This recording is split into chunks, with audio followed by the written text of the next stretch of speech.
মুহূর্তে রয়েছি রংপুরের যে সেনপাড়া এলাকা রয়েছে, এখানে যিনি জাতীয় পার্টির চেয়ারম্যান GM কাদের, দেখছেন যে জাতীয় পার্টির যিনি চেয়ারম্যান GM কাদের, তার বাসায় কিছুক্ষণ আগে এখানে দুর্বৃত্তদের হামলা ঘটেছে, যার ফলে তার বাসার যে গ্লাস সেগুলো কিন্তু ভেঙেছে।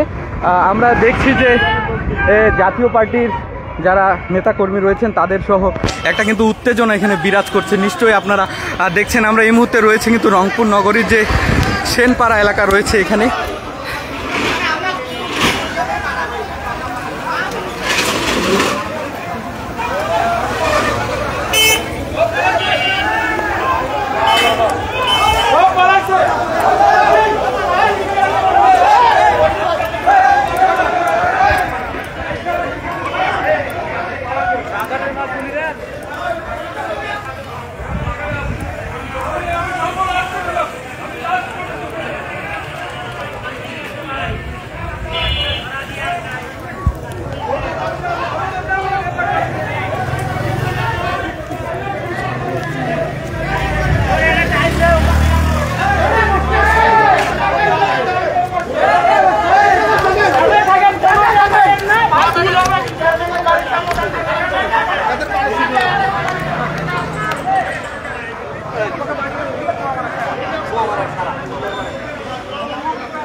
দর্শক নিশ্চয়ই আপনারা দেখছেন যে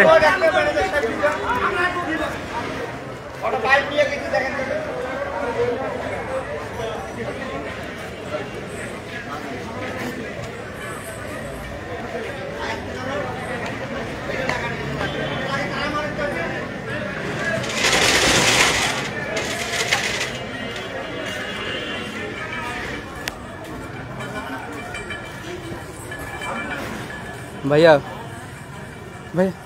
হ্যাঁ হ্যাঁ শুনেন, আমাকে ওরা ভুল বুঝে ওরা হামলা করতেছিল, জাতীয় পার্টির লোক ছিল। আমি কোনো রকম দেখে দূরে অবস্থান করছি। ভাইয়া হ্যালো ভাইয়া, হ্যাঁ ঠিক আছে আচ্ছা আচ্ছা।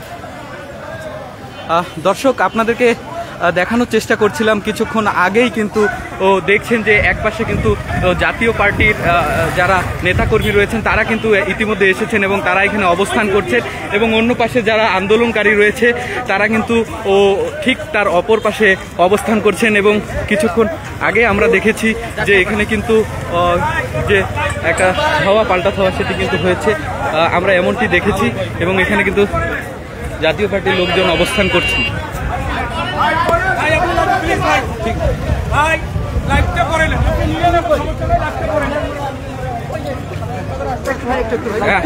এখানে জাতীয় পার্টির যিনি co chairman Mostafa, mayor Mostafa, তিনি রয়েছেন, আমরা একটু তার কাছে শুনবো। হ্যাঁ কি হয়েছে, কি ঘটনা ভাই? আমরা তো আসলাম পরে, কি দেখলেন? এখন দেখলাম যে ঢিলাঢিলি করছে। হ্যাঁ, তারপরে তোমার কোথায় ঢিলাঢিলি করতেছে? আপনাদের আপনাদের ভূমিকা কি? আমাদের তো আমরা খবর তো আমরা এখন পাইলাম, আমরা তো কিছুক্ষণ আগে চলে আসলাম, সবাই তো আর দেখার জন্য আসলাম, হঠাৎ করে এটা করছে এই জন্য আসলাম। আমরা দেখতেছি সব হ্যাঁ তারা করেছে এনসিপি, তাদের সঙ্গে আরো তাদের সম্ভাবনা কিছু আছে। কি হয়েছে এখানে?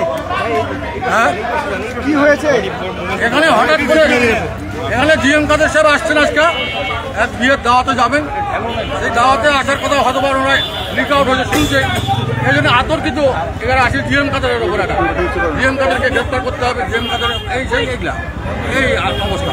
আমরা তো হঠাৎ করে শুনলাম, হঠাৎ করে আসলাম। এখন আমাদের সবাই বসে আবার সিদ্ধান্ত নেওয়া। কি করছে তারা? মোটরসাইকেল কি ভাঙচুর করলো এবং এই হামলাটার কারণ কি? কারণ তো কিছু বুঝলাম না ভাই। কি ক্ষয়ক্ষতি করলো? কারণ হলো GM কাদেরকে গ্রেপ্তারের দাবি জানায়, এটা হলো মূল স্লোগান তাদের। তারপরে ওই মিছিল করে ওরা হঠাৎ করে আসছে।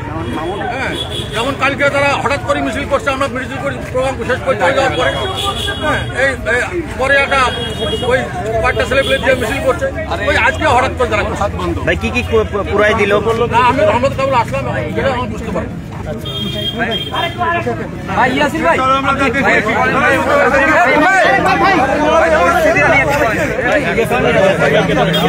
দর্শক আমরা এখন দেখছি যে জাতীয় পার্টির যিনি তার সঙ্গে কথা বলছেন। তারপর আমরা যখন শুনলাম যে বৈষম্যবিরোধী ছাত্র আন্দোলনের নেতারা জিএম কাদেরকে গ্রেপ্তারের জন্য ওরা প্রেস ক্লাবের সামনে অবস্থান নিচ্ছে, আমরা এই কথা শুনে আমরা পার্টি অফিসে অবস্থান নিচ্ছি। পার্টি অফিস থেকে ততক্ষণ আমরা যখন পার্টি অফিস থেকে বের হওয়ার আগেই শুনলাম যে এখানে তারা হামলা করেছে জিএম কাদের সাহেবের বাসায়।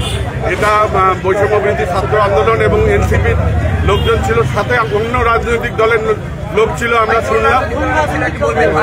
সেটা আমরা সঠিক জানি না, আমরা আপনারা অনুসন্ধান করে বের করেন যে অন্য রাজনৈতিক দলের লোকও ছিল, তারা সংঘবদ্ধ হয়ে আমাদের জিএম কাদের সাহেবের বাসায় হামলা করছে।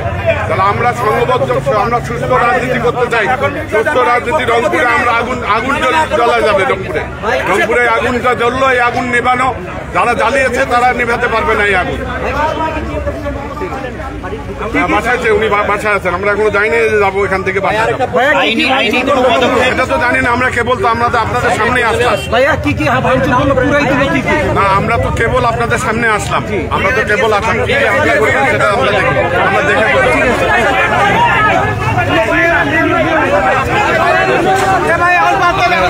নিশ্চয়ই দেখছেন যে জাতীয় পার্টির যে নেতা কর্মীরা রয়েছেন তাদের অবস্থান রয়েছে ঠিক রংপুরের যে সেনপাড়া এলাকা রয়েছে, সেখানে জিএম কাদেরের যে নিজস্ব বাসা স্কাই ভিউ, সেই বাসায় কিন্তু আমরা দেখেছি যে বিভিন্ন স্লোগানে তারা এদিকে এগুচ্ছিলেন। ঠিক এর পরপরই কিন্তু আপনারা দেখছেন যে এরপরই কিন্তু তাদের মাঝে একটু পাল্টা ধাওয়া সংঘর্ষের ঘটনা ঘটে এবং এই মুহূর্তে পরিস্থিতি কিন্তু অনেকটা থমথমে অবস্থায় রয়েছে।